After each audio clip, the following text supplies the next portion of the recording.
Nobody. How many of you want to become scientists and engineers? Scientists, large number. Scientists and engineers. How many of you want to become a teacher? Oh, not bad. It's very good.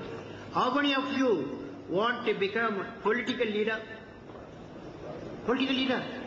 Very good, I said. So many fellows. Very good, very good. It's good for our politics. Young people join. How many of you want to become a lawyer?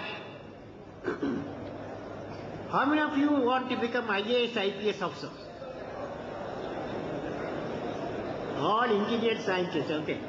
Now, how many of you walk in the Mars and Moon as astronaut? As astronaut, how many of you want large number? I will meet all of you 2030, okay? At that time it will be 100, okay. So friends, for all these things, if you want to achieve what you want, you have to 4 criteria you have to have. Number 1, great aim you must have. Number 2, you have to continuously acquire the knowledge. Number 2, you have to hard work, of course.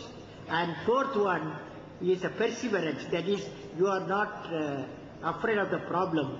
You will defeat the problem.